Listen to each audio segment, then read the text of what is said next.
Oh, hi, Year 11s. I'm going to talk to you about an essay question, a comparative essay question, and this is the first time that you will have done this, certainly in Year 11. Actually, you did do one in Year 10, so there'll be some similarities in terms of some of the skills that you applied back then with what we're doing here today.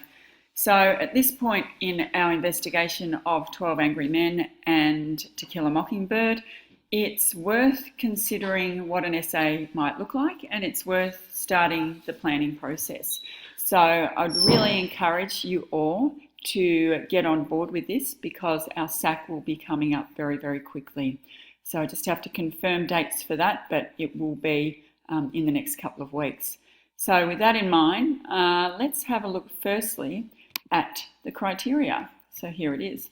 So we need to go through each of the criteria dot points and have a look at the kinds of things that we're looking for in terms of your comparative essay.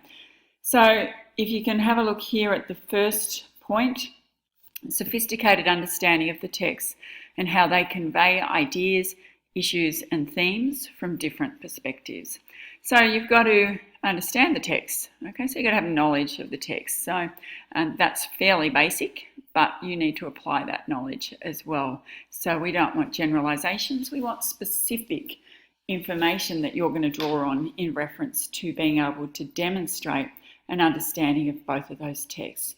Furthermore, you've got to understand and demonstrate that understanding in terms of the way that the text convey ideas, issues and themes. Okay, so text structure is going to be important there. And we know that with 12 Angry Men, we're looking at a film. Okay, so there's going to be particular aspects of film study that are going to be applicable in your essay. So we need to talk about that. And you also need to talk about in To Kill a Mockingbird, the story is narrated from Scout's point of view. So in terms of the way that ideas are communicated, there is a lot of merit in discussing her perspective, the child perspective, particularly when it comes to justice. So you also want to look at perhaps the difference between a novel and the film in terms of it focusing primarily on the debate that happens inside the jury room versus the unfolding of a number of different plot elements in To Kill a Mockingbird. So that's something that you'll need to consider. Okay, our next dot point is identification of highly significant connections and areas for comparison. So our week by week comparative passages is the information that you need to source for this. So we've actually been, as we've been progressing through the unit, giving you some connections for comparison. So it's a matter of you then using those references to the text and then reshaping them to fit the essay question. So you'll have a lot of that information already, and we've been thinking about that a lot. The third dot point is about sustained and insightful comparison that presents an enriched understanding of the ideas, issues and themes in both texts through complex analysis of similarities and or differences. So sustained means that you've got to be able to maintain that comparative focus right from the beginning of your essay to the end. So in terms of the ideas that you focus on, you need to make sure that you draw on those ideas in a very comprehensive manner throughout the text or throughout your essay. In terms of insightful, that's about drawing some really interesting observations that don't just look at the obvious things that are comparative points, but are far more subtle, perhaps, in terms of those connections between the texts, their similarities and their differences. And an example of that might be really looking at, for example, the way that the jury members in 12 Angry Men slowly change their mind about the guilty verdict. So you might look closely at the behaviour and the manner and the motivations behind one particular juror, and not just focus primarily on juror 8, but look at the way that other jurors start to change their minds about the boy's guilt based on juror 8's insistence that we talk about it. Okay, the next one is considered use of textual evidence to support the comparative analysis.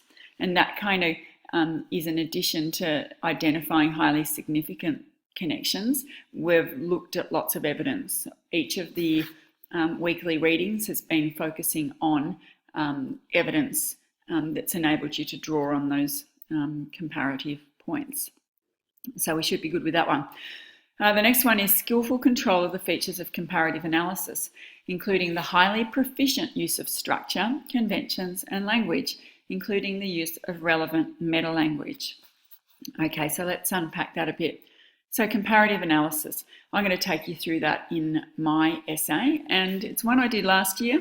So there's some aspects to that essay that I probably would change now, and that might help in terms of you thinking through the way that you're going to structure up your essay as well, in terms of the way that you're going to shift between the two texts as you focus on one idea, then the next, and draw parallels and comparisons and similarities and differences between the two. In terms of meta-language, so there's language that is obviously very applicable to Kill a Mockingbird and 12 Angry Men, not only in terms of the nature of the text and the novel and the film and the way that you might talk about the way that the camera pans in certain instances in 12 Angry Men, and the way that perhaps the plot unfolds with To Kill a Mockingbird, but it also includes language to do with our thematic focus. So you might have all your synonyms for prejudice, your synonyms for justice, those kinds of things, your synonym for group loyalties, to really help unpack the themes. So it's about the language you're using to describe what's going on in the text, or both texts, as well as the thematic focus of both texts. So language around that is really important. We drew a fair few words on the board the other day when we looked at that documentary film about the American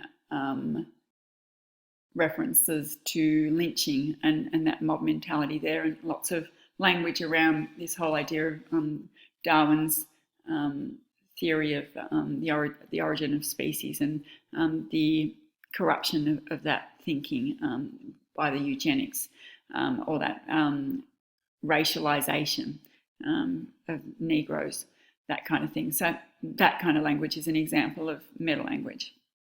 Okay, and then this final one, highly expressive, fluent and coherent written language that employs the skillful and accurate use of spelling, punctuation, syntax, etc. So that's pretty straightforward.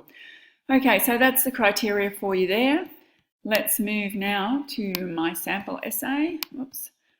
Here we go here. So the question we've got here as a sample essay is, how do Harper Lee's 1930s novel To Kill a Mockingbird and Reginald Rose's 1957 film 12 Angry Men explore injustice? All right. Now, instantly, from experience, people are often quick to dismiss the word how. To me, that's really crucial. It's very instructional because it really provides you with the direction for this whole essay. So whenever you see the word how appear in an essay question, and it usually appears at the beginning, don't discount it, but pay a lot of attention. So what does it mean? So the how part of a question is really about the way that the text shape their ideas. So that's going to be important in terms of how I go about exploring this essay question. So for me, it's about considering the plot structure of To Kill a Mockingbird and the narrative voice. And in 12 Angry Men, it's about the way that the film is predominantly set inside a jury room. Okay, so and it's about juror 8 persuading the rest of the men to reconsider their guilty votes. So there's those two components. And another feature of the how is, of course, the setting in 12 Angry Men in terms of the way that the visual elements work to inform us of the ideas in the text. And I'm going to have that as a bit of a focal point in my first body paragraph. So that's the how. Right, we've got 1930s novel. So that's going to be important because that gives a bit of a time reference and a reference to setting as well. And we know that the text is set in Macomb, Alabama, and it's the 1930s. And so there's still very much entrenched prejudicial attitudes to Black Americans at this point in time. We've got in Reginald Rose's 1957 film, 12 Angry Men, obviously 2 decades later, some 20 years post Harper Lee's book, but we've got similar prejudices, so that's going to be providing an interesting counterpoint in terms of some similarities that exist between the two texts, despite the fact that they are located in different geographical settings and time periods. So we've got the American court system as the focal point here, but in Reginald Rose's film, we've got New York as the setting. So that's important because it's in the northern states, and Harper Lee's novel is in the southern states, and there's really distinct differences in terms of attitudes to race in New York in comparison to Macomb County, Alabama. But of course, in this film here, we're not focusing on a Black American. We're focusing on a boy who is a member of an ethnic minority.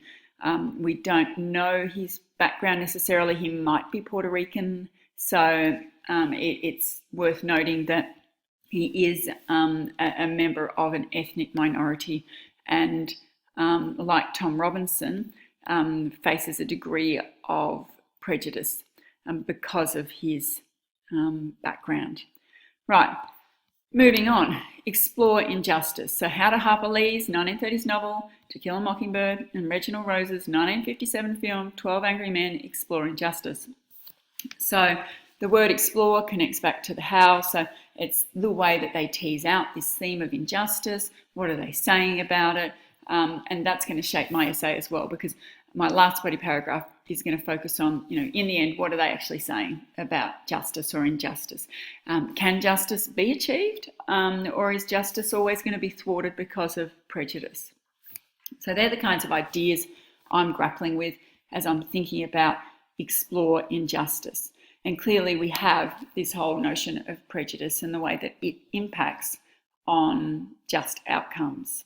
More than that, when we're thinking about justice, the two texts deal with trials of two people, the trial of Tom Robinson and then the trial of the young boy who's accused of killing his father. So that's how they explore as well, through the plot focus of the trial of these characters. So we're looking at the legal court system in America here. So that's going to be an important component to this discussion, because when we're thinking about injustice, we're thinking about the way that the American judicial system works to provide a fair trial for those accused of committing crimes. Okay, so there's some ideas re-unpacking the essay question.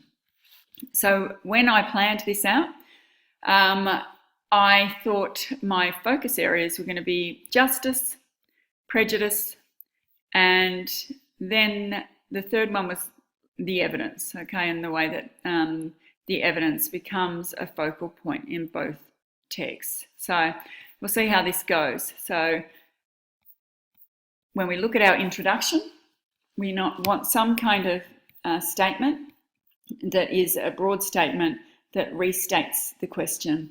And you need to orient your discussion by referencing both texts and providing some background information about them.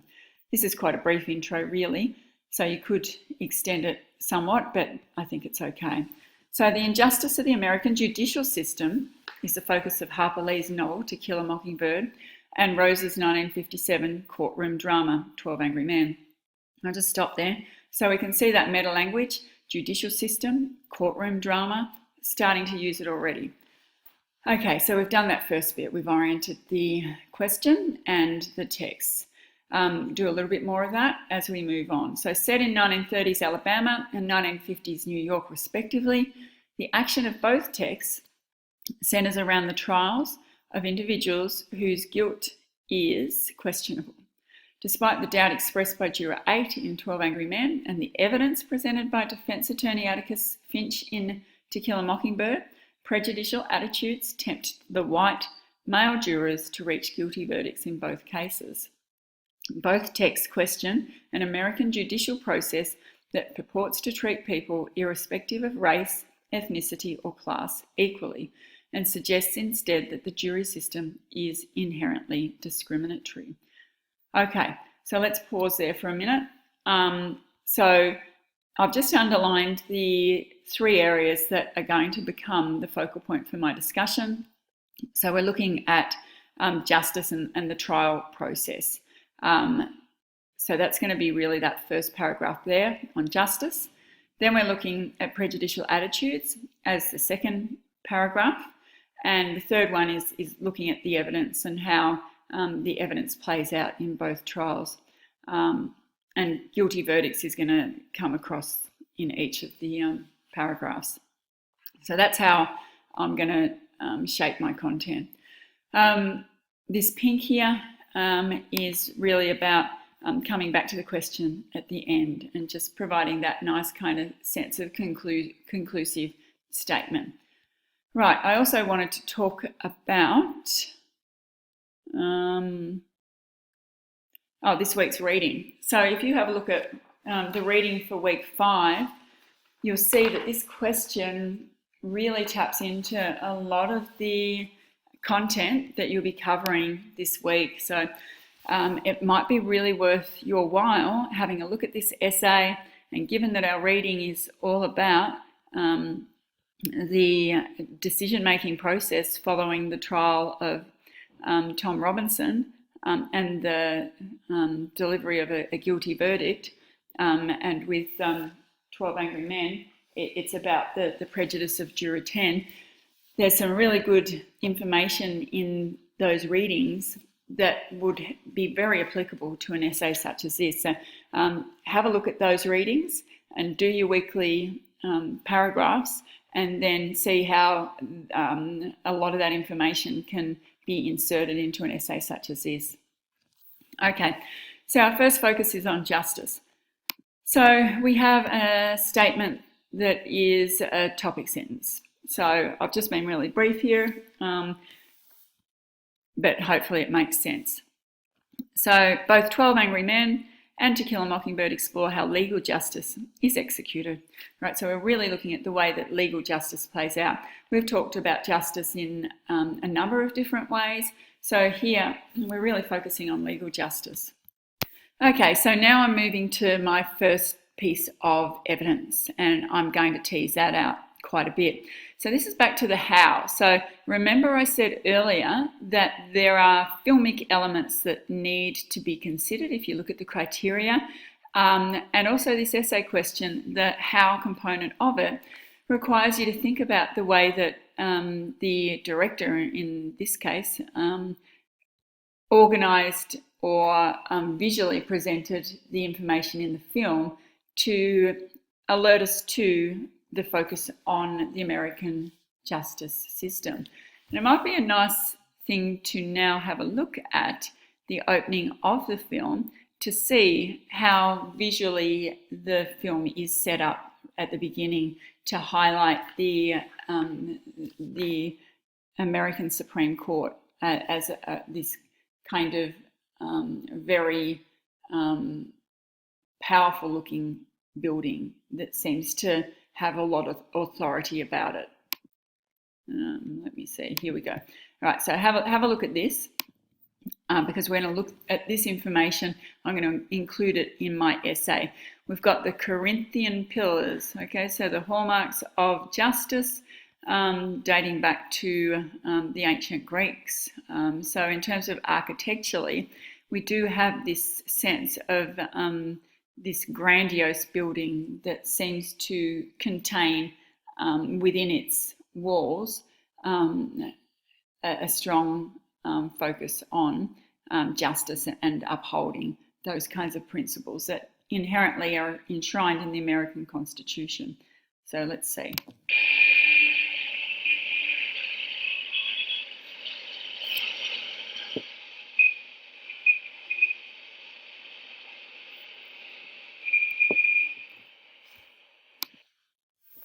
Okay, so we've got the something of justice is the firmest pillar of good. So you wouldn't automatically be drawn to that unless you paused. But again, if you closely examine the way the camera pans up, it's possible, I think, to see that here we've got justice being tested. And who's testing this pillar of good? It's the jury. Okay, so the jury being one of the hallmarks of the American legal system, it's up to them to decide in the end. So we've got the institutionalized notion of justice being applied through the judge's instruction to the jurors to make a decision based on reasonable doubt. So that's the instruction, but then we see that that is compromised in many ways by the subjectivity and the prejudices that these men carry with them into the jury room. And so whilst justice may be the firmest pillar of good, it's not always the case that just outcomes can be arrived at in this building. So I think it's a really worthwhile point to focus on in terms of the how.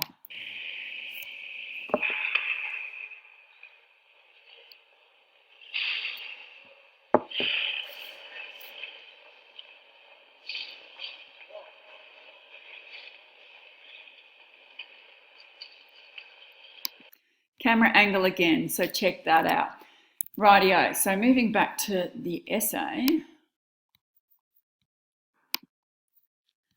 This is how I've put this together. And note just structurally the block here, I've pretty neatly divided my information into 12 Angry Men and then segued into To Kill a Mockingbird. But you don't have to do that. And in the next paragraph, I don't do that. And I'll show you how that looks.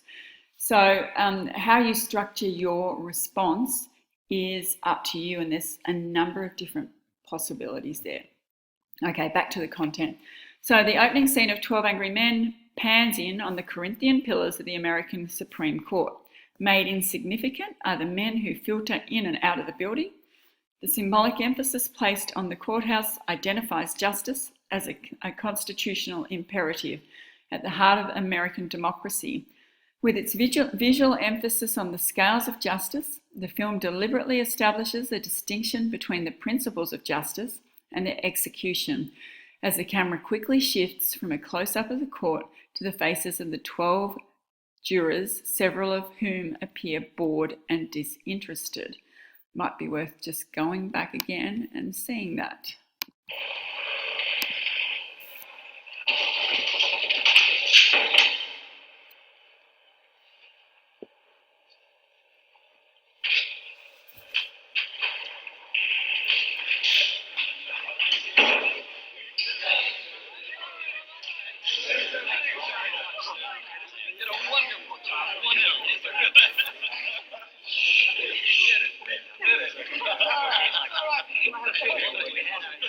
To continue, you've listened to a long and complex case, murder in the first degree. Premeditated murder is the most serious charge tried in our criminal courts. Listen to the testimony. had the law read to you and interpreted as it applies in this case, it's now your duty to sit down and try and separate the facts from the fancy. One man is dead. Another man's life is at stake. If there's a reasonable doubt in your minds as to the guilt of the accused, a reasonable doubt, then you must bring me a verdict of not guilty. If, however, there's no reasonable doubt, then you must, in good conscience, find the accused guilty. However you decide, your verdict must be unanimous. In the event that you find the accused guilty, the bench will not entertain a recommendation for mercy. Death sentence is mandatory in this case. You're faced with a grave responsibility. Thank you, gentlemen. The alternate jurors are excused. Okay, so there's some really interesting observations you can make about the body language of the jurors as they listen to the judge's instruction. There's some really great quotes in that opening scene as well, facts from fancy. You're charged with a grave responsibility, so make sure you go back and have a look at that. Okay, so the 12 jurors, several of whom appear bored and disinterested, appointed to deliberate over the fate of a young ethnic boy accused of murdering his father. The gravity of the responsibility is emphasised by the presiding judge, who reminds the men, one man is dead, the life of another is at stake. If there is a reasonable doubt in your mind as to the guilt of the accused, then you must declare him not guilty. Yet, in spite of the instruction, the individual prejudices of the 12 white men quickly overshadow the fundamental purpose of the process, as the majority of jurors press for a guilty verdict without considering the facts. Okay, so I'm going back to this whole idea of justice and how, in many ways, what the court attempts to do is impacted by prejudice. But that's not really the focus of my body paragraph here, because I'm going to look at prejudice in the next one. But it plays out throughout, so that's why I've segued it in there. Okay, moving on to To Kill a Mockingbird. Alternatively, written from the first-person narrative perspective of an 8-year-old child, To Kill a Mockingbird shows how Scout's view of justice is influenced by the naivety of childhood perception. The initial assurance she has in the infallibility of the justice system reinforces the visual point communicated by Rose in the opening scene of his film.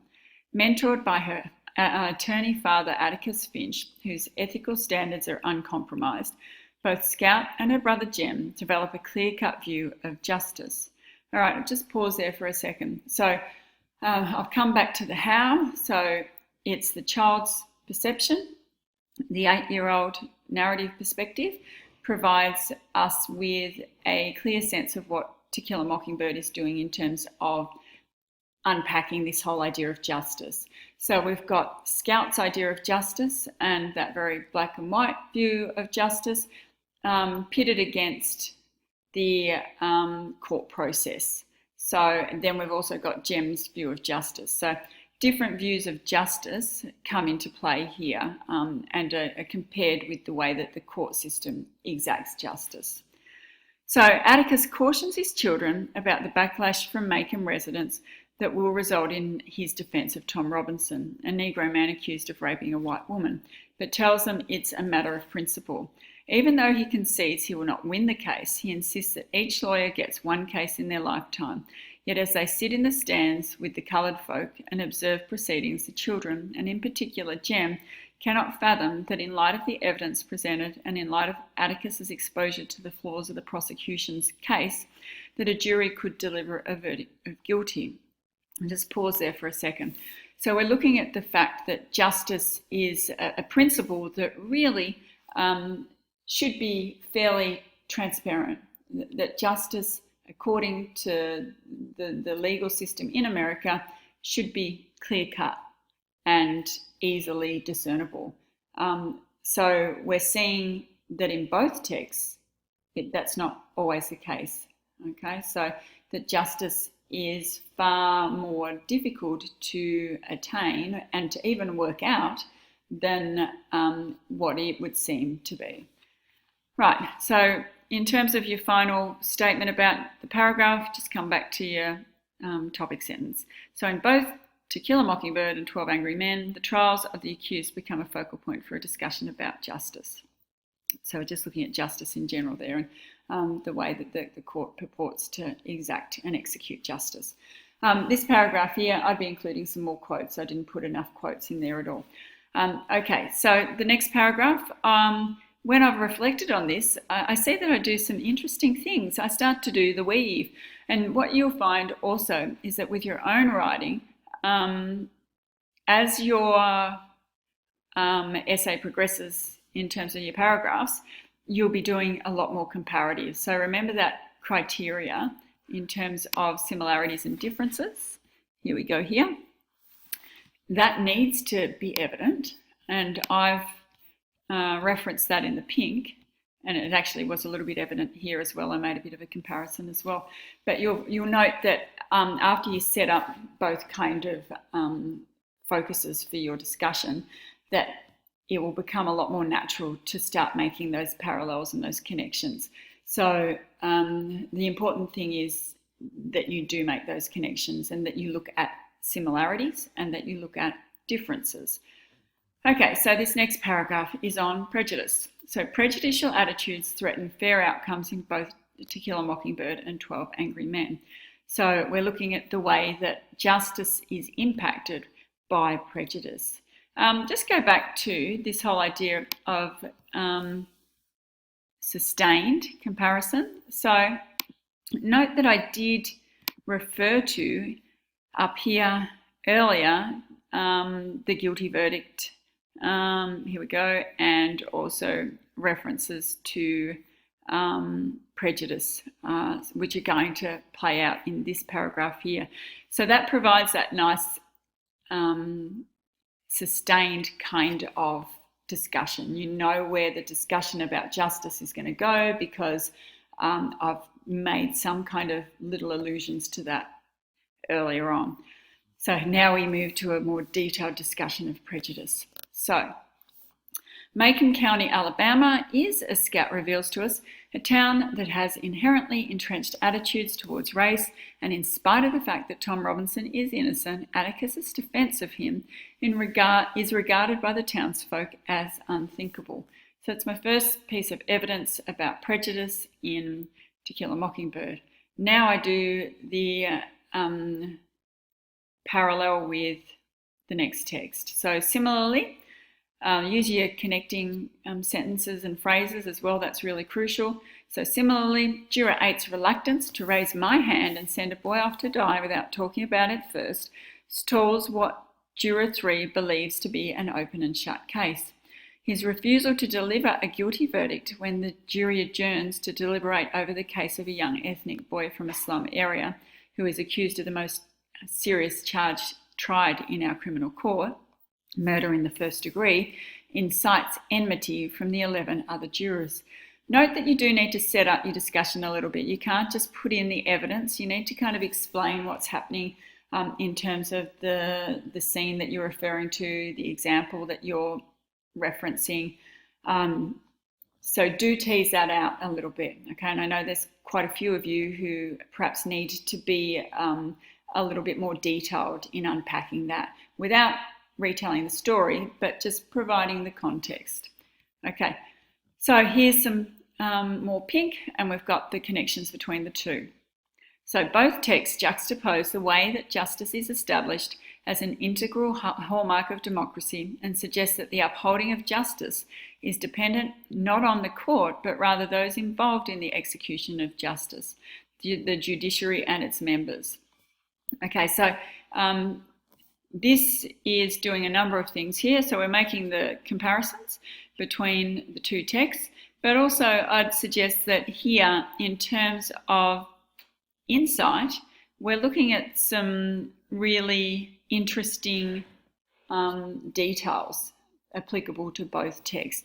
And that is this idea of upholding of justice being dependent not on the court and the principles of legal justice, but the way that subjectivity and bias in the form of members of the jury can come to impact on outcomes. So that's the insight part of it. So justice isn't straightforward.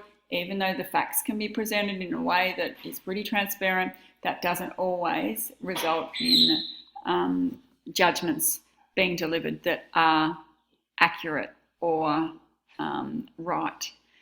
The other thing to note here is that this week's reading, as I said earlier, is really applicable to this kind of discussion, because you've got the delivery of the guilty verdict, and you've got a reference to Jem and Atticus's little chat afterwards, and this is another structural feature of To Kill a Mockingbird. Is what happens is that there'll be something happen in the text, and then Atticus will have a bit of a discussion with his kids afterwards, explaining the facts of the situation, and perhaps providing them with some kind of moral guidance about their own lives.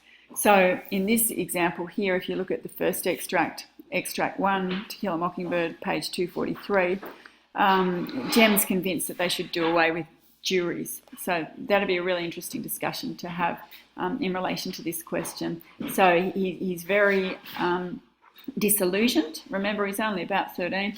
And at this point in time, he wants to be a lawyer just like his father, but having sat and listened to the evidence presented in the courtroom, and really buoyed by the fact that Atticus has pretty much won the case for Tom Robinson, he's pretty jaded that a guilty verdict could be delivered. So there's some really good quotes in terms of the jury system. Those are 12 reasonable men in everyday life. Tom's jury, but you saw something come between them and reason. You saw the same thing that night in front of the jail.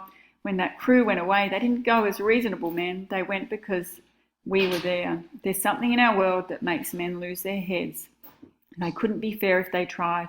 In our courts, when it's a white man's word against a black man's, the white man always wins. They're ugly, but those are the facts of life.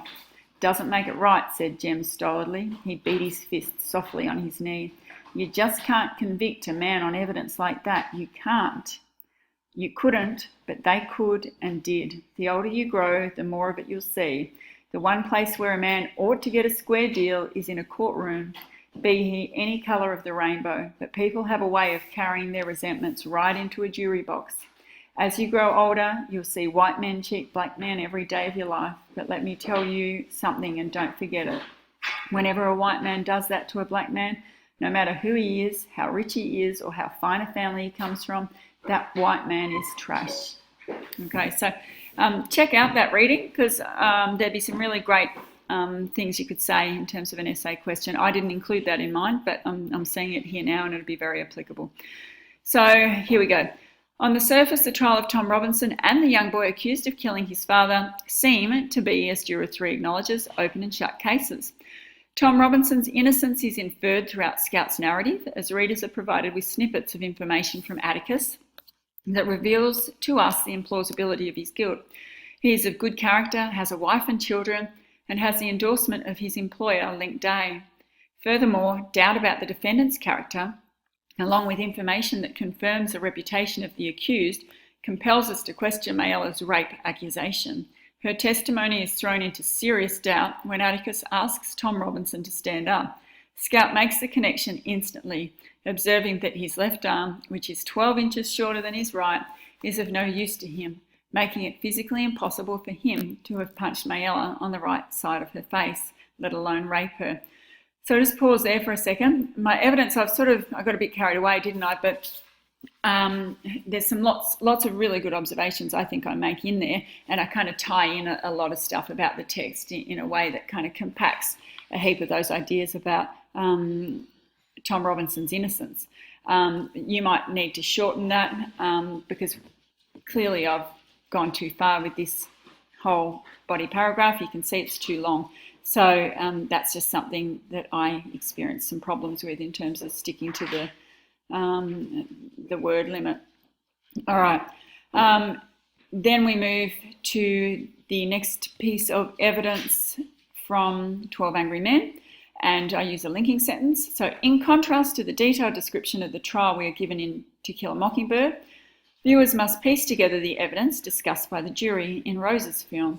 Initially, most men are quick to accept the evidence presented by the old man downstairs who hears the voice, "I'm going to kill you," the lady in the opposite building who says she saw the boy killing his father through the window, and the fact that the boy grew up in a slum area and has a police record as irrefutable. And it's not until the facts are contested that doubt about the veracity of the evidence emerges. All right, note the way I've strung together the evidence. So I haven't just referred to one piece of evidence. I've looked at the pieces of evidence that are presented to the jury and examined the way that a guilty conclusion is drawn because of that information. And now I'm looking at the way that that information is contested. So the impersonal nature of the film, so that's the how again, means that viewers are left to make inferences about the case based on what they glean from the discussion that emerges inside the locked chambers of the jury room. This contrasts with the emotional investment we have in Scout's story. So I didn't highlight that, but that's just a little parallel, a little comparison. Somewhat frustratingly, we cannot know any more about the boy's history than what is suggested by the facts of the case. In this way, we are encouraged to align ourselves with Juror 8, who, in wanting to talk about the case, makes the point that if there is reasonable doubt as to the boy's guilt, then this information must be duly considered. We are alarmed, where am I at? That Juror 3 can so blindly profess that he has no personal feelings about the case, in spite of the fact that he has an estranged relationship with his son and is clearly influenced by this bias. We are similarly concerned that Juror 7 can so easily dismiss the importance of the case because he wants to attend a baseball match. When his not guilty vote is given, the flippancy of his vote has little to do with a changed point of view, but is because all this yakking is getting us nowhere. So here I'm grouping together some observations about a number of the jurors in terms of their prejudicial attitudes towards the boy. Note I referred to the viewers as we. That's okay. Don't use I though. Okay, so paradoxically, whilst there is no doubt, this is comparison, as to Tom Robinson's innocence, it takes 30 minutes for an all-white jury of Macomb County men to return a guilty verdict. In response to Jem's incredulity, Reverend Sykes informs Jem, "I ain't ever seen a jury decide in favour of a coloured man over a white man." Justice, it seems, when placed in the hands of those who are quick to jump to conclusions or who have deep-seated personal biases, can be a fickle outcome based not on the information delivered to those who must listen attentively to the evidence, but on the desire to get things over and done with. Okay, and that's coming back to the main point, which is prejudicial attitudes threaten fair outcomes. Right, third body paragraph, and that will wrap it up. So we're looking at the evidence here and the way that the court can be compromised, which is an extension really on this. So in spite of the evidence presented, it is clear that the court system does not always deliver outcomes that are just. So we've looked at the way that justice is compromised, and now we're looking at what those outcomes are, I suppose. So it's evidence and outcomes. So I've started here with some comparison to look at the way that both texts deal with this issue of outcomes. So there are many assumptions apparent in the beginning of the trial that compel the juries in both court cases to deliver verdicts of guilty. For Tom Robinson, the fact that he is a black man accused of raping a white woman weighs heavily against him. Atticus echoes Reverend Sykes' words in summing up the case for the defence. And this is, moving into the first piece of evidence for To Kill a Mockingbird. Using the justice card, he reminds the jury that the one place where a man ought to get a square deal is in a courtroom, be he any colour of the rainbow, but people have a way of carrying their resentments right into the jury box. Irrespective of the strength of the case that Atticus puts up in defence of Tom Robinson, it is a foregone conclusion that justice will not be served. However, in spite of Lee's condemnation of the American justice system, there are several promising highlights. For one, the 30 minutes it takes for the jury to decide the guilt of Tom Robinson is unusual.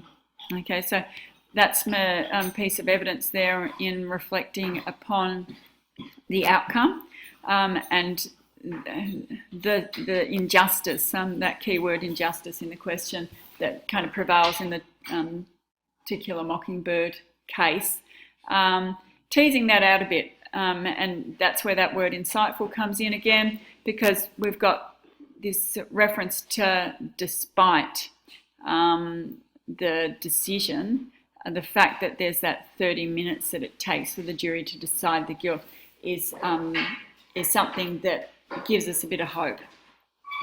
And now I move to 12 Angry Men. So, like Juror 8, it is one of the members of the Cunningham family who stalls the speed of the decision. Whilst this doubt is quashed by the remaining 11 jurors, it in some ways precedes Juror 8's position in Rose's film, produced some 20 years after Lee's novel. So looking at the fact that that process of deliberation is so crucial in terms of the exacting of justice. And when we go back to the principles of the American legal system, and perhaps in terms of the court processes, there is something worthy about the way that justice does work, even if it doesn't always get it right. Right, so back to Kill a Mockingbird. Moreover, the decision by the judge in To Kill a Mockingbird to appoint Atticus as legal counsel to Tom Robinson also challenges the prejudice that exists within the court system. Miss Mordy's assertion that Atticus is the only one who can keep a jury out so long for a case like that, combined with the respect the Cunningham family has for Atticus, goes some way to counter the injustice of the guilty verdict. All right, so again, just sort of looking at the fact that our automatic response to the guilty verdict is to think injustice, injustice, but we can see that within the court process that's been worked through, there are some kind of grounds for hope. And then the other text. So the racist assumptions that deliver a guilty verdict in the Robinson case are comparable to the prejudicial assumptions made by 12 Angry Men who base their views on ethnic and class-based attitudes. So just separating racism from the ethnic and class attitudes that exist. They're different types of prejudices. Juror 10 deduces that the kid's guilty. I've lived among them all my life. You can't believe a word they say. The more the facts are challenged, the more Juror 10 clings to generalised statements to defend his position. Arguing, you know, they get drunk, that's how they are. Violent, it's like they have no feelings. Whilst eventually Juror 8, through his careful, considered and methodical examination of the facts and the evidence, is able to compel the 11 other jurors to reconsider their position, the film suggests that the not guilty verdict could easily have been the same as the verdict given in the Tom Robinson case. Again, that's that insightful observation. So the thing about 12 Angry Men is really that we're relying on Juror 8, who is following to the letter the judge's instruction. So it's him alone that reinforces the integrity of the system. So both texts in the end, back to our comparison, comparison, in the end suggest that justice in practice is tenuous at best. Whilst the remaining jurors don't articulate their prejudicial sentiments as openly as Juror 10, their subconscious inclination to accept without question the boy's guilt, based on his background, once again highlights the ways in which the jury system is compromised. Okay, so conclusion. What you need to do here is you need to go back to the how part of the question, and you need to make some conclusive observations about the way that both texts deal with the theme of justice and its application through the court system. So let's see if I've done that. So the presumption of innocence is not a privilege afforded to either Tom Robinson or the young boy accused of murdering his father.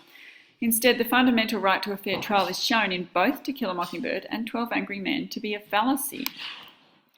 Whilst we are given the background information that establishes Tom Robinson's innocence, we cannot be so confident of the young boy's innocence in Rose's film, 1957 film. Okay, so there we've got the how again. So the fact that in the novel we get all that background information. So we're very much aware of Tom's innocence, but we don't know as observers in 12 Angry Men. Rather than providing viewers with this information, Rose compels us as if we too were members of the jury to seek out the truth and to apply the principles of reasonable doubt to the facts of the case. The evidence presented by Mayella Yule and her father is exposed as being unreliable. We cannot make the same assessment of the evidence presented by the old men and the woman whose testimonies the jury is quick to accept in 12 Angry Men. However, we can and we do listen to the concerns expressed by Juror 8, who insists that if there is reasonable doubt, then there are grounds to deliver a not guilty verdict. In highlighting the central role that Juror 8 plays in upholding justice and in exposing the erroneous judgment delivered in the Tom Robinson case, both Rose and Harper Lee throw into serious doubt the integrity of the justice system. Rightio, so that concludes my essay. So hopefully that gives you something to go on with. Also note that Miss Sparrow has produced a slide that's on our Google Classroom that deals with another essay question, and she's planned that out in a way that is pretty clear and pretty straightforward, and shows you how you can go about blocking up your paragraphs. Her approach is probably a lot more streamlined and structured in a way for students who really need that very formulaic approach. As you know, I'm a little bit more creative, and so my body paragraphs move between blocking, comparative, and that weaving approach, as you can see. So have a look at both and see what you think, see what's going to work for you. There's really no right nor wrong. It's a matter of how the writing works for you. Okay, so I'll see you on Tuesday.